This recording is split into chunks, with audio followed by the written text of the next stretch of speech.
প্ৰথম আমি বীজ আমি যেতিয়া ৰোপণ কৰোঁ, আমাৰ ইয়াত যিসকলে পুঁজিপতিসকলে আছে তেখেতলোকে এটা চিন্ডিকেট চলাই আছে কি, যিটো কঠীয়া আমাৰ জালান্দৰৰ পৰা যিটো পখৰাত আমি লগাওঁ, সেইটো কঠীয়া আমাৰ ইয়াত প্ৰায় বেগত 1200 বা 1250 পৰেহি। কিন্তু ইয়াত এছামে কি কৰে, খেতিয়কসকলৰ 2 মাহৰ বাকী দি পেলাই এটা বেগত সিহঁতে ৰেটটো লগাই 2500 বা 3000 টকা লয়। মানে সিহঁতে 1 লাখ টকা পুঁজি ফচাই 1 লাখ টকা মুনাফা পায় 2 মাহৰ বাকীৰ কাৰণে।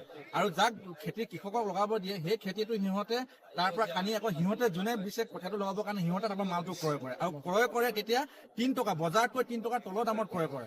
আৰু এই মানে বেপাৰী কেইজন মানে যিখন চিণ্ডিকেট চলা চকৰ কেইজনক মানে চিনাক্ত কৰিব লাগে, চৰকাৰে পদক্ষেপ ল'ব লাগে যে চিণ্ডিকেট ৰাজটো সোনকালে বন্ধ হ'ব লাগে, নহ'লে আমাৰ কৃষকসকলৰ আজি তেনেকুৱা পানীত আজি হাঁহ নচৰা অৱস্থা হৈছে। বিশেষকৈ আমাৰ প্ৰথম আমি বীজ ৰোপণ কৰাৰ পৰাই আমাৰ চিণ্ডিকেট অৱস্থাটো আমাৰ সদিয়াত বৰ্তমান চলি আছে। আৰু সাৰৰ আমি দামটো পাব লাগে 1350 টকা, আমি পাইছোঁ আমি 1750 টকাকে। কিন্তু এটা আমি যিটো ছাবচিডি পাব লাগে, সেইটো আমাৰ ছাবচিডিটো আমাৰ আজিলৈকে কোনো খেতিয়কে পোৱা নাই। ইমানে মোক ক'ব লগা।